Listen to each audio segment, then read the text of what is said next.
Hello, I'm here with Becky Gittins, the current Democracy and Development Officer of Warwick SU. Thank you for joining me, Becky. Thank you for having me. We're here to have a quick talk about Becky's year as the DDO, SU things generally.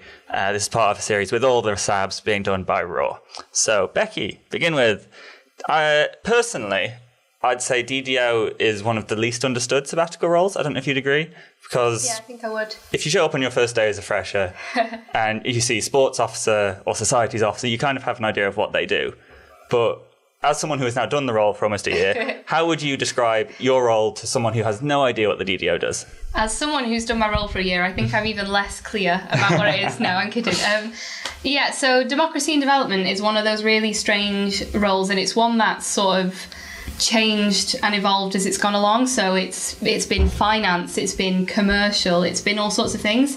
So it's sort of, my role is sort of two very different worlds merged into one. So the first is the bit that's obvious to everybody, which is democracy. So that's our elections, our SU referenda, all of our internal policy and governance. And the other side of my job, which is probably more interesting to most people, is development. So development is the finance function and the commercial outlets, so the Duck, Shenanigans, all of the SU outlets. That's me too. So I've got the privilege of sitting on the SU Board of Trustees in that role as being a SAB, but I also chair the Finance and HR Committee because of my role with commercial, and I present the annual allocation bid to the university, which is sort of maintaining the financial relationship with the university. So it's a really big job. Big job, varied. Sorry, Michael. But it's quite a confusing one, and one with lots of component parts. But on the whole, it's the commercial outlets and finance and democracy. So the natural question to follow on from that, I suppose, is what made you want to be at the DDO originally? I don't have a very passionate story about why I decided to run for SAB. That's fine, don't worry about it. I had a really, really hard time with grad schemes. I did quantity over quality and almost came very close to securing several, and then didn't. And for me, running for the SU was sort of my last ditch attempt, because I was really worried about, because I'm from North Wales, what's for me if I end up going home at the end of June and looking for things. So I decided to run. And as I'd done a lot with political societies in my undergrad, I was the chair of the Labour Society. I had an inbuilt campaign team, and I actually found that running helped me sort of get back to myself and my strengths, and I enjoy speaking, I enjoy interacting with people and working out what issues they care about, and then translating that into policy. I think DDO in particular fit me the most because I'm a bit of a democracy nerd, right. As you might know yourself, being Polsoc Pres. I really like all of that sort of thing, and for me, I'd seen two previous very successful DDOs, Rob and Ollie, and I thought they were great on the sort of the council side of things, on the SU referenda side of things, but what I wanted to bring to the role, what I thought I could bring a bit different, was that more substantive, encouraging people and making it more accessible, not through changes to the bylaws and to democracy, not big whole-scale changes, but rather having an open door policy, speaking to people. And that's something that I've actually found has been really successful. And as you will have seen in the autumn elections and the spring elections, there was a lot of faces coming through, and you'll see it next week at our SU referenda. There's a lot of people that are standing that aren't people you would already know are really massively involved in the SU. So that was what I wanted to bring. I wanted to be someone that people could speak to. So I will come back to the issue of engagement in a bit, but first, you talk about how it wasn't immediately clear you wanted to be a sabbatical officer. Mm-hmm. So would you say the choice for you was always between not being a SAB and being DDO? Or did you decide you wanted to be a sabbatical officer and you chose DDO? Did you ever consider the other roles, or was it always democracy and development? There were certain roles that I knew probably wouldn't be for me. So even though I'd been very engaged in societies, I'd always done quite similar ones. So I did got politics, which is politics teaching. I had done echo, hip-hop dance, and then obviously Warwick Labour. And sports, I hadn't really engaged much in sports, and I knew PG was even though anybody can run to be postgrad officer, I knew I didn't have I hadn't done SSLC, so I thought education. So I thought for me, perhaps it would be DDO or president. But if I'm honest, if I thought the only thing I was going to go for was president, I probably wouldn't have stood. Like, I do feel I had done a lot as an undergrad around democracy, like just thinking about it now, Got Politics was all about civic engagement in primary state schools, and I helped progress that progress that social enterprise into secondary schools. Civic engagement was always something that was really massive for me. So even though I was taking on this massive role that was very much stepping into the unknown, there was a little part of it that was already my interest and was kind of my comfort zone. So you had a background. Yeah. I did. It just wasn't the forefront of my mind, because I think when I thought SAB, I thought elections, and I don't think anybody chooses to be a SAB because they like elections week. Particularly, it's a lot of stress, it's a lot of effort, but the job is a totally different ball game. Yeah. So I do want to talk about the elections now, actually. So obviously last year you saw it from a candidate running and getting involved in all the campaigning, but this year you pretty much ran the elections as the DDO. How do you feel they went? Oh, I think the election's really good this year. I had certain strategic priorities that I wanted to improve, and as I previously spoken about, what sort of DDO I wanted to be. So my sort of priority this time was candidate welfare. I ran in a race last year where particularly one of the candidates had really struggled, and I know that the other people who stood against them felt bad afterwards. It's really hard. Like there's a lot of things that you don't consider about elections being really hard, and it is that, I got to know the other people in my race, and I had a brilliant race with 3 fantastic candidates, and we all got on and we had a really clean race, and it was really lovely. But that didn't mitigate how we all felt afterwards, and you do kind of feel a guilt, and it's not comfortable. So for me, I wanted people to be able to focus on themselves. So welfare was big. So not just making reasonable adjustments within races where someone had additional access needs, but also making sure that I had my table in my office and that in the Democratic Services office was always stocked with snacks and drinks and tissues if they needed it. And we gave the bread oven vouchers every day. And then I did some different sessions. I had the guide dogs in for a morning. And I also had an afternoon with Disney films where Craft Society came in and taught some candidates how to make friendship bracelets. And some candidates did actually ask for that later on. And then we also had the slight change to how the results were announced. So we did have the green room in the graduate of the Dirty Duck, but what we did this time, so that no one was hoofed out too early if they were upset, for unsuccessful candidates, they could stay in the graduate for a while, and then they could come to MR45 in SUHQ, where there was staff and there was teas and coffees and there was advice centre. There was things that they could access on the weekend, like Nightline and different things for their welfare, because it was really important for me to say there's something after this.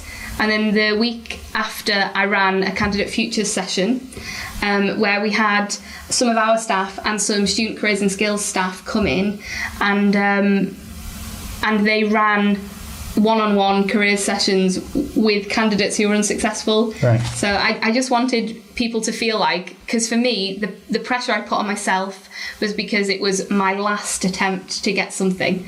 And I went all out, and they'd go, oh, there's deadlines next week. That's fun. So I wanted to give them something. So right from when they put their name down and clicked submit application, I want to apply, they knew that if they didn't win it, that wasn't the end of their journey through the democracy team. That wasn't their last access point with us. And we definitely have held up that promise. Okay, yep. So staying on the elections, I've got some facts and figures from the SU website. Okay. So this year, 5,620 people voted, which is compared to 5,750 last year, which was itself, I think, a 3-year high. Record. Yeah. So obviously it's a slight dip, but going off a very high result last year. Yeah. But across possibly students' unions as a whole across the country, turnout is perhaps the major issue. People not getting engaged with SU democracy. So how do you feel you've engaged with that problem this year? Yeah, I think that turnout, we've maintained it within 1%. So I'm not too concerned about that. But maybe that's what you'd expect me to say. I think if you had that sort of percent engagement in elections for small community elections or whatever, you'd be really happy, but because we're students, we're like, we want you to be switched on. What I would say is the change, if you look at the stats, the changing demographics that you've got within that turnout is really interesting. So we've got international students from our autumn elections. There was an increase, a 20% increase in engagement. We had, so the medical school got around 5% this time, which sounds catastrophic, but previously they'd struggled to be above 2 because there's some they're a demographic of students that, although it's an undergrad course, they are postgrads. They engage differently with the SU, and also they want something different from the SU, and their time is very stretched, as we know. They're very, very busy people. We also had double or almost double the amount of first years standing for positions that we did in 2015-16, and we had a 90% increase in NUS delegate election turnout. So there were definitely some headline successes hidden behind those figures, which I think is brilliant. I think it's for me, in what I wanted to go out and achieve, it's definitely engaging those different groups that previously haven't found the SU as accessible. Yeah, okay. So my next question was going to be, what would you say was your proudest achievement this year as DDO? So if we say, I don't know if they will be your proudest achievement, but if we exclude the candidate welfare and the turnout figures. What is my proudest achievement? If you want people in future DDOs to look back and say that's what Becky achieved. That's what Becky did. There's a few things, but I think my proudest achievement was, on my first day in office, I just thought, go big or go home. I'm going to email Stuart, the Vice Chancellor, and ask for a meeting, and I did. And what I wanted us to do was combat the 2014 changes to individual voter registration, which saw thousands of students and hundreds of thousands nationally. I think it's like 800,000, but don't quote me on that. It saw them completely wiped off the electoral register. So we had students here going to register. They hadn't changed address. They thought they were registered and they hadn't. So what I wanted to do is, like, when I enrolled, I think I'm the year above you, so I think it wasn't for you. But when I enrolled, we registered to vote there and then. When I enrolled for my university course. So what I did was I contacted the 2 councils that our students sit in, which is Coventry City Council and Warwick District Council. And I got all of the relevant teams in the university together, the enrolment team, IT services, all of this. And I made... It was really hard because there was a lot of considerations around data protection and privacy and what role we could play. And just... Monday, we had it confirmed that it's all gone through and it will be ready for next year's intake. And as far as I know, only Sheffield had managed to do that previously. So you mentioned emailing Stuart on your first day. How has working with the university been generally, would you say? I think the role of sabbatical officers in the university is sort of as a critical friend. I think that it's really good to foster good relationships with the university, but I think at the same time, we are student representatives. We are there to work in the interests of students, and if that means sometimes having to raise our head above the parapet to say that's not right, that's okay too. That's something that myself and Luke have done several times this year, sitting on University Council. We fervently spoke out against opting into the Teaching Excellence Framework, which did see some high-profile abstentions at Council. We really fought for Week 0, which will be coming in 18-19, so a lecture-free Freshers' Week, if you like. We also fought for fees, the fee rises not to affect existing students. There's a lot of things, a lot of mini successes that we haven't shouted about perhaps as much as we could, because we want to foster that good relationship and keep political capital with the university, but just students should definitely know that you do have sabbatical officers. You have Luke and Hope and Nat on Senate. You have myself and Luke on Council. We're in Estates Committee. We're in Finance and General Purposes. We are there and we are representing students. So I think the relationship has been good, actually. I think having a very new senior team with Stuart, who wants to drive up standards, it's definitely kept us on our toes. It means that we're very sharp in how we go into things. We really prepare and we work really hard, and I think having that dynamic has actually been productive for both sides, because it makes us both prepare and do our best. So you mentioned week 0, which if they're your biggest successes, but week 0 for the normal student, I would say, is perhaps the biggest success of the sabbatical team this year as a whole. Yeah.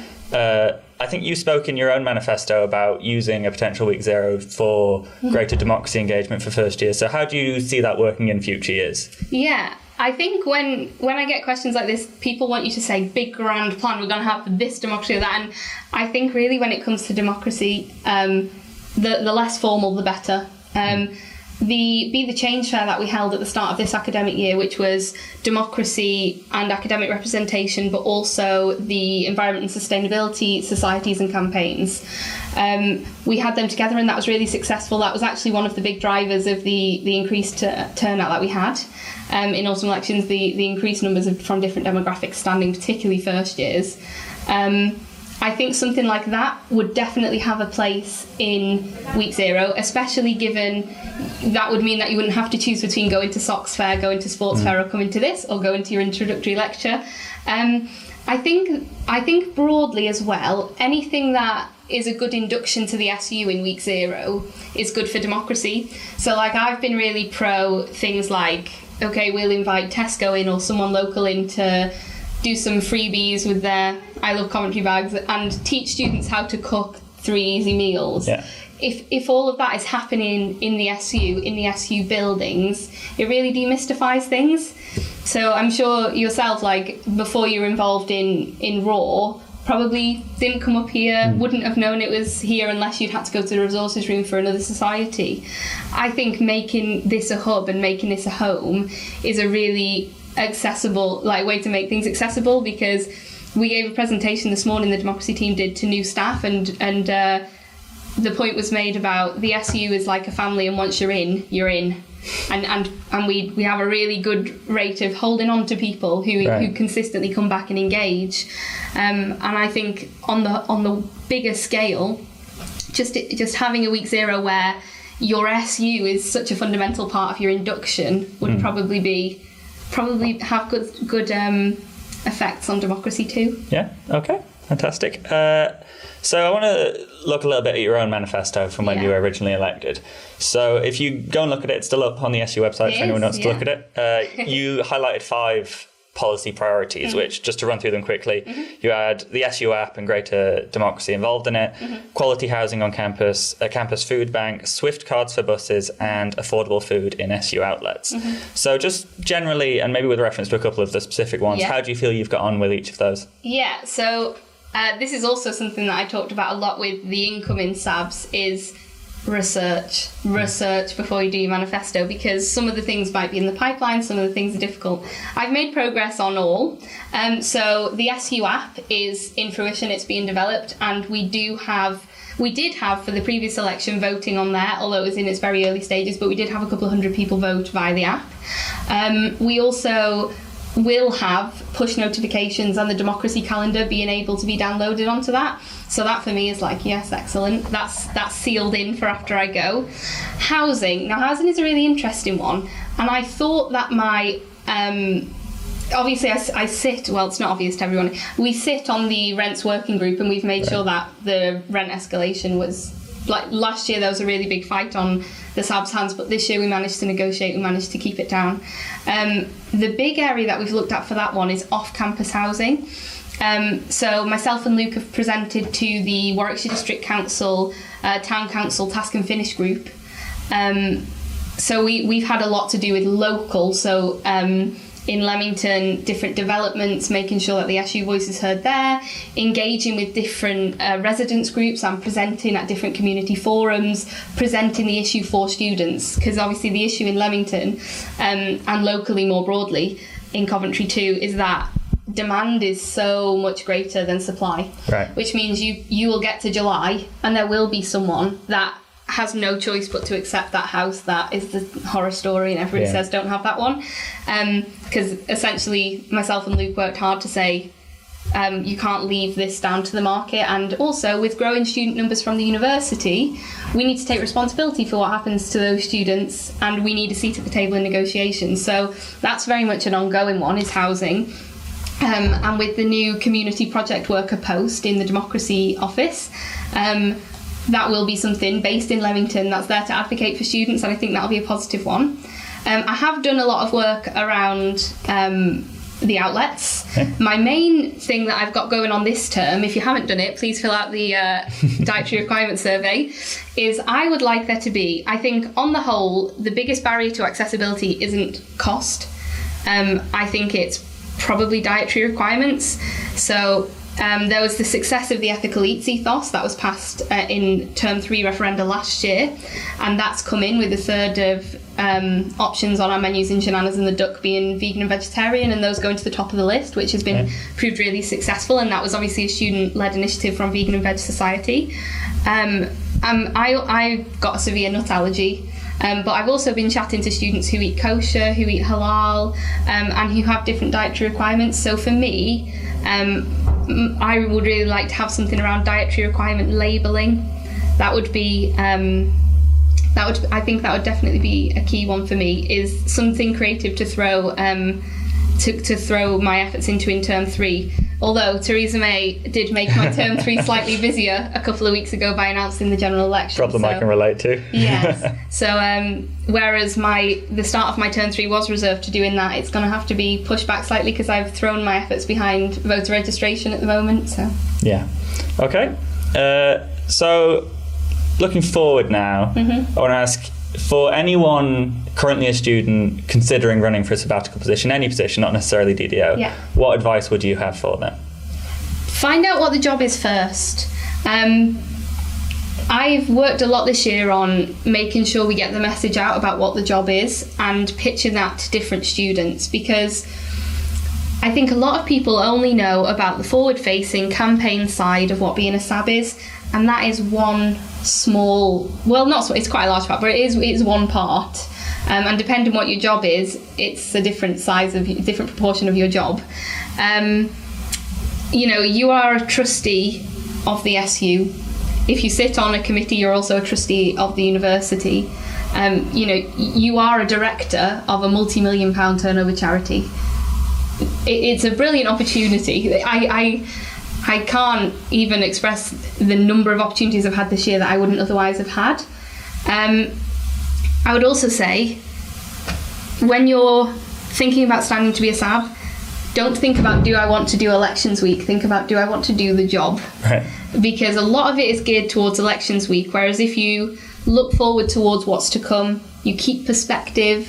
A good campaign and working hard in that week is a necessity of the job, but making sure that you know that when you come in to a sabbatical team, you are not the personas that a pilot and a megaphone and Winnie the Pooh. You are not those personas. You're people, and you gel, and that team, even though you've come in as 7 individuals with really strong competitive campaigns, you come in and it's a team, and there is support. I just think for any graduate who really wanted as well to give something to their CV, a sabbatical year is just all you can ask for, really, because it's all of the responsibility that you'd be working close to a decade for, maybe even more, in a company if you start off from that route in one role. Like you are afforded so much responsibility and so much experience of being on boards and being trustees, and for me, finance and HR experience has been brilliant. So there's a lot more to it, so definitely come and have a chat to the sabbatical officers if you think you'd like to stand. Okay, so final question, building on that. If you could go back to your first day in office and talk to yourself, what advice would you give yourself for the year ahead? I think my advice to myself would be do your own job and not Ollie's. Because I was very nervous about this job, and my position especially, because it's so big, it's what you make of it. It's the projects that you choose to take on. And rather than look at the job and see, okay, where do I fit into this job? What bits can I do? I very much thought, right, Ollie seems to have this sussed. I'll definitely be picking up some of the things that he's done. So I actually started my term midway through a democracy review that Ollie was doing, and I had to finalise the amendments, pass those through council and board of trustees and the university, which was very exciting. It was actually quite a good process, but it's difficult to try and talk about the logics of change that you personally weren't responsible for. Yeah. And then also there's an eco-centre project, which then I'll call in a NEST project, which is Engineers Without Borders project, which I picked up straight away and sort of went with, assuming it was a DDO project, when of course I've ended up loving the project. I think it's brilliant. But if I could have come in again and thought, okay, what is it that I want to do? Because I do think for a long time I just held myself to the standard that Ollie had built up, and you, at the end of the day, you're a different SAB finishing than you are starting, and some guidelines are good, but you should definitely come in and not be afraid to put your own stamp on it. Okay, thank you very much for being here to be interviewed, Becky. Thank you very much. Thank you.